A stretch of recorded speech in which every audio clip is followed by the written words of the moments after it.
हर hostel की kitchen में ना एक हमारा दोस्त इस तरह का होता है कि जो अपने आप को मास्टर शेफ़ समझता है और वो कहता है कि क्योंकि उसने रील्स देखी होती हैं इंस्टा से, वो कहता है मैं ऐसे ऐसे फुल तेज़ी से काटूं, और ऐसे काटते काटते वो ज़ख्म करवा लेता है, बाउंड करवा लेता है।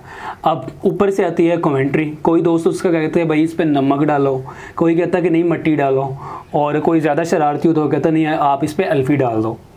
लेकिन हमने ऐसा कुछ नहीं करना है, हमने इसको प्रॉपरली मैनेज करना है, सही है। तो यही हमारा टॉपिक है, वाउंड मैनेजमेंट।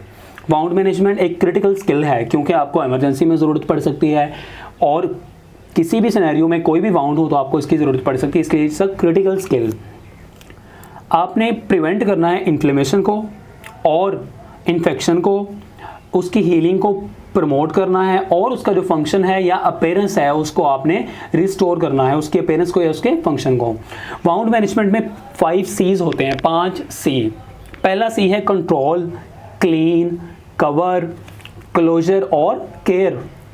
अच्छा, कंट्रोल ब्लीडिंग में सबसे पहले आपने उसकी ब्लीडिंग को कंट्रोल करना है।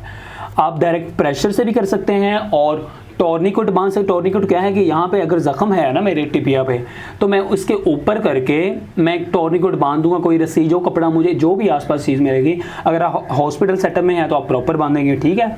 और तीसरा है एलिवेट लिम को एलिवेट कर देना है। क्यों? क्योंकि लिम एलिवेट होगा तो ब्लड सप्लाई कम हो जाएगी ऊपर को और ये हिस्से में ब्लीडिंग कम होगी। अगली चीज़ है क्लीन। वाउंड को क्लीन करना है, किस चीज़ से? किसी भी चीज़ से नहीं, नॉर्मल सलाइन से कर सकते हैं आप, और जो वाटर स्टीराइल हो, स्टीराइल वाटर से, या और उसकी डिब्राइडमेंट करनी है क्लीन करके, ठीक है। नॉर्मल सलाइन से या स्टीराइल वाटर से, और उसकी अच्छी तरह डिब्राइडमेंट करनी है, उसमें से जो डब्रीज वगैरह हैं उनको निकाल फेंकना है बाहर। तीसरी चीज़ है कवर। आपने उस वाउंड को ड्रेसिंग करनी है उसकी अच्छे से, उसको कवर कर देना है, ठीक है, ताकि इन्फेक्शन बैक्टीरिया वगैरह की एंट्री ना हो सके। क्लोजर, आप है ज़ख्म उसका, सपोज यहाँ पे ज़्यादा बड़ा ज़ख्म है तो आपने उसको कवर करना है, क्लोज करना है। किस तरह? आप सुचरिंग करके उसको वाउंड को क्लोज कर सकते हैं, या एडहेसिव से या स्टेपल से। अब अगली चीज़ है सी से केयर। केयर में है फॉलो अप। क्या आपने सब कुछ करवा लिया, पेशेंट घर चला गया, आपने पेशेंट को बोलना है कि भाईजान आपने फॉलोअप के लिए आना है, ताकि देखा जा सके आपको कोई इन्फेक्शन के साइन तो नहीं है। इन्फेक्शन के साइन क्या हो सकता है? रेडनेस हो सकती है, स्वेलिंग हो सकती है, पस आ सकती है, ठीक है। अच्छा जी, अब है वाउंड की टाइप्स। वाउंड 3 तरह के होते हैं, या तो क्लीन वाउंड होगा, साफ होगा, कंटेमिनेटेड होगा, या इन्फेक्टेड वाउंड होगा। क्लीन वाउंड वो होता है जो बिल्कुल साफ, ऐसे जिसमें कोई डेब्राइडमेंट नहीं होती, कोई चीज़ें नहीं होती। मोस्टली ये सर्जिकल वाउंड होता है कि ऑपरेशन अपेंडेक्टमी की, अपेंडिसाइटिस का, और हल्का सा डॉक्टर साहब ने सीधा सीधा कट लगा दिया, ठीक है, क्योंकि वो क्या होगा, क्लीन वाउंड होगा। इसमें कंटेमिनेशन कम होती है, risk of contamination is less, और इमीडिएटली इसको क्लोज हम कर सकते हैं। दूसरा है कंटेमिनेट। अच्छा, इसके रिलेटेड स्टोरी है कि मैं आज से 2 महीने पहले मैंने इमरजेंसी में पहली दफ़ा सुचरिंग की, तो मैं वेट कर रहा था कि कब क्लीन वाउंड आए तब मैं सुचरिंग करूं, क्योंकि इसकी सुचरिंग ज़रा आसान होती है, इसमें कंटेमिनेशन कम होती है। अच्छा, दूसरी टाइप है, पहला हो गया क्लीन वाउंड, दूसरा कंटेमिनेटेड, तीसरा इन्फेक्टेड। कंटेमिनेटेड वाउंड वो होता है जिस वाउंड में कंटेमिनेशन हुई हो, जैसे रोड ट्रैफिक एक्सीडेंट हुआ है तो उसमें कंटेमिनेशन होगी, उसमें डब्रीज हो सकती है, मट्टी हो सकती है, सही है। और फार्म इंजरी, अगर कोई बंदा फार्म है, फार्म हाउस पे है, उसने गाय रखी हुई है तो उसको इंजरी होती है, तो होप्स हो उसमें उसको कंटेमिनेशन हुई होगी, ठीक है। अब इस कंटेमिनेटेड वाउंड है तो आपने उसको मोस्ट ऑफ द केसेस में डिलेड ज़रा क्लोज करना है। अभी जल्दी से उसको क्लोजर नहीं कर देना, उस पर पट्टी बांध के उसको सुचर नहीं कर देना, उसको पहले अच्छी तरह डिब्राइड करके ज़रा डिले करके फिर आपने क्लोज करना है। इन्फेक्टेड वाउंड वो होते हैं जिनमें क्या हो, ऑब्वियसली इन्फेक्शन हो। इन्फेक्शन का मतलब है उनमें पस हो सकती है, ठीक है। अगर सपोज पस निकल आती है, और नेक्रोसिस भी हो सकती है। वाउंड ये है ना, वाउंड उसकी साइडों पे नेक्रोसिस हुई हो सकती है, तो आपने इसको क्या करना है, अगर उसमें पस है तो आपने उसको ओपन करना है, खुला छोड़ देना, उस पर उसको क्लोज नहीं करना है। एंटीबायोटिक देनी है, साथ उसकी ड्रेनेज करनी है ताकि उसके पस वगैरह निकाली जा सके।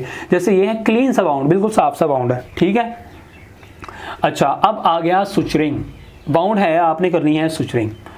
पहले देखिए हम सुचर की टाइप्स कौन कौन सी होती हैं। पहली टाइप है सुचर की इंटरप्टेड सुचर, कि जिसमें इंटरप्ट किया हो, जैसे ये क्लीन सा वाउंड है ना, रेड कलर वाउंड है, ये ब्लीडिंग को शो कर रहा है, रेड कलर की पेंसिल, ये उस पर मैंने वाउंड लगा दिया, सुचर ऐसे करके यहाँ से पकड़ के यहाँ से निकाला, ऊपर करके मैंने इसको बांध दिया, ये इसकी नॉट है, बांधी हुई है, ठीक है।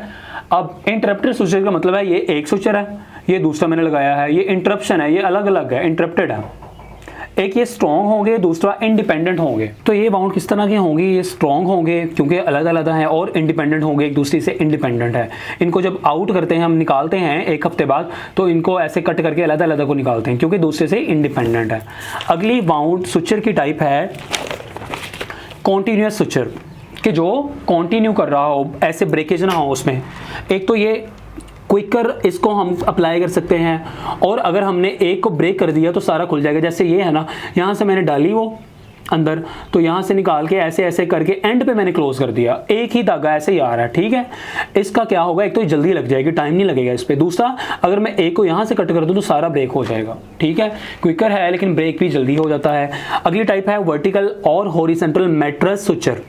ये किन बाउंड में देते हैं, जिनमें टेंशन बाउंड हो, कि यहाँ से स्किन है ना, ये फटी हुई है, सपोज बाउंड आया है, तो टेंशन है कि यहाँ स्किन इस तरफ जाएगी, यहाँ से इस तरफ जाएगी, टेंशन है, तो तब हम ये सिंपल नहीं लगाएंगे, हम क्या लगाएंगे, मैट्रेस सुचर। ये क्या है कि हमने यहाँ से ऐड किया, अंदर से यहाँ से निकाला उसको, पिन को, इधर इधर इधर ऐसे बन जाएगी, ठीक है। ये साइडें अंदर होंगी और ये आपस में यहाँ से भी क्लोज होंगी, तो ये टेंशन बाउंड के लिए यूज होता है। अगला है सब क्यूटिकल सुचर। सब क्यूटिकल का क्या मतलब है कि ऑब्वियसली ये स्किन के नीचे होगा, नज़र नहीं आएगा, और हम इसको क्यों यूज़ करते हैं, अगर फेस पे कोई इंजरी हो और कोई कॉस्मेटिक सर्जरी हो, बंदा कहता है कि उसके ना फेस पे चोट लग गई है, वो आ गया है, उसके माथे पे है, अब तो सारी उम्र निशान रहेगा, इसलिए हम करते हैं कि उस स्कार से बचने के लिए इसको सब क्यूटिकल सुचर देना है। ये किस तरह का होता है, ये बाउंड है हमारे पास रेड कलर का। अब हमने ये देखेंगे, ये है, हमने काट के दिखाया वो स्किन को, ये एपिडर्मिस है, ये डर्मिस है, ये नीचे क्यूटिकल है, ठीक है। अब ये है कटा हुआ, हमने इसके अंदर से करना है। जैसे सपोज ये बाउंड है ना, ये वाला, ये जगह ऐसे खुली हुई है, ये बाउंड है, तो हमने क्या करना है कि अंदर से इसी तरह ऐसे ऐसे लगाना है सुचर, ठीक है। होप सो आपको समझ आ गई हो। अच्छा, अब इसके की पॉइंट क्या हैं।